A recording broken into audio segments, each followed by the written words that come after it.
Esta es nuestra segunda parte introductoria a la fisiología del sistema respiratorio. Entonces empecemos hablando de la presión atmosférica. Ok.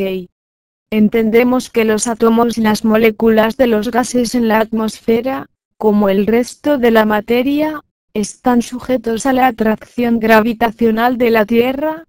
Por consiguiente, la atmósfera es mucho más densa cerca de la superficie de la Tierra que a altitudes elevadas.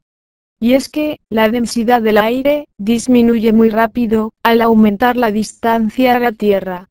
Las mediciones señalan que aproximadamente 50% de la atmósfera se encuentra dentro de 6.4 kilómetros de la superficie de la Tierra, el 90% dentro de 16 kilómetros, y el 99% dentro de 32 kilómetros. Cuanto más denso sea el aire, mayor es la presión que ejerce. La fuerza que experimenta cualquier superficie expuesta a la atmósfera de la Tierra es igual al peso de la columna de aire que está encima de ella. La presión atmosférica, como lo indica su nombre, es la presión que ejerce la atmósfera de la Tierra. El valor real de la presión atmosférica depende de la localización, la temperatura y las condiciones climáticas. ¿Cómo se mide la presión atmosférica? Probablemente el barómetro es el instrumento más común para medirla. Un barómetro sencillo consta en un tubo largo de vidrio, cerrado de un extremo y lleno de mercurio. Si el tubo se invierte con cuidado sobre un recipiente con mercurio, de manera que no entre aire en el tubo, parte del mercurio va del tubo hacia el recipiente, creando un vacío en el extremo superior. El peso del mercurio remanente en el tubo se conserva por la presión atmosférica que actúa sobre la superficie del mercurio en el recipiente. La presión atmosférica estándar es igual a la presión que soporta una columna de mercurio, exactamente de 760 milímetros de altura a 0 grados centígrados a nivel del mar. En otras palabras, la presión atmosférica es igual a la presión de 760 milímetros de mercurio, donde los milímetros de mercurio representan la presión ejercida por la columna de mercurio de 1 milímetro de altura. La unidad de milímetros de mercurio también se llama Torricelli en honor del científico italiano Evangelista Torricelli, quien inventó el barómetro. 1 Torricelli igual a 1 milímetro de mercurio. Una atmósfera igual a 760 milímetros de mercurio igual a 760 Torricelli. La relación entre atmósferas y pascales es la siguiente. Una atmósfera igual a 101.325 pascales y, dado que 1000 pascales igual a 1 kilopascal, tenemos que una atmósfera es igual a 1.01325 10 a la 2 kilopascales. Se obtuvieron las leyes de los gases gracias a incontables experimentos que se realizaron sobre las propiedades físicas de los gases durante varios siglos.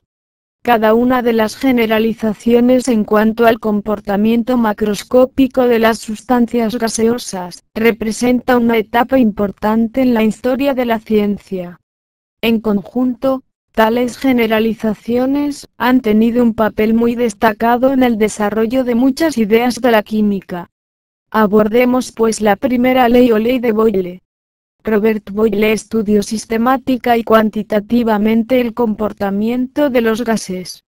En una serie de experimentos, Boyle analizó la relación que hay entre la presión y el volumen de una muestra de un gas, por medio de un aparato. La presión ejercida sobre el gas por el mercurio que se agrega al tubo, como se presenta, es igual a la presión atmosférica.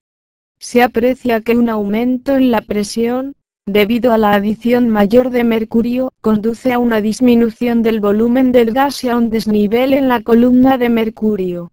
Boyle notó que cuando la temperatura se mantiene constante, el volumen de una cantidad dada de un gas se reduce cuando la presión total que se aplica, la presión atmosférica más la presión debida al mercurio añadido, aumenta.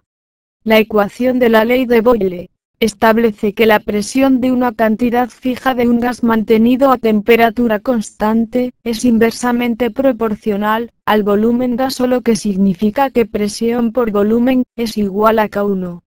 Esta forma de la ley de Boyle establece que el producto de la presión y el volumen de un gas a temperatura y cantidad del gas constante es una constante.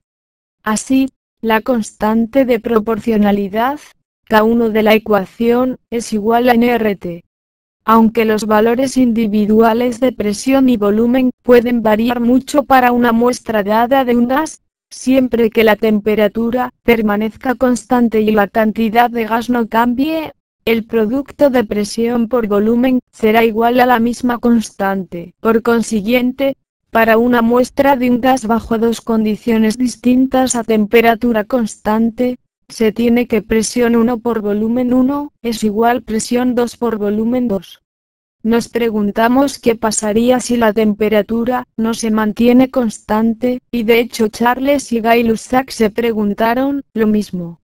Y fue gracias a sus estudios que se demostró que a una presión constante, el volumen de una muestra de gas se expande cuando se calienta y se contrae al enfriarse. La expresión de la relación volumen-temperatura a presión constante es una gráfica que nos arroja una línea recta. En 1848 Kelvin comprendió la importancia de dicha evidencia. Extrapolando los resultados identificó la temperatura de menos 273.15 grados centígrados como el cero absoluto. La única diferencia entre la escala Kelvin y Celsius es la posición del cero, ya que la magnitud es igual. Concluimos que la ley de Charles establece que el volumen de una cantidad fija de gas mantenida a presión constante es directamente proporcional a la temperatura absoluta del gas. A todo esto no nos olvidemos de la ley de Avogadro, que nos dice que a presión y temperaturas constantes, el volumen de un gas es directamente proporcional al número de moles del gas presente. Mezclando todo y revolviendo muy bien nuestras leyes, obtenemos la ecuación del hipotético gas ideal, a sabiendas que la ecuación en sí nos será de gran utilidad por considerar todas las variables. Obtenemos que presión R, el volumen, es igual al número de moles por la constante de proporcionalidad R por la temperatura. La constante R tiene un valor de 0,82 litros por atmósfera entre kelvins por moles. Esa fue nuestra breve introducción. El siguiente episodio ya será de medicina, así que no desesperéis. Recomendamos consultar el Survey de Física si se quiere profundizar en los temas expuestos.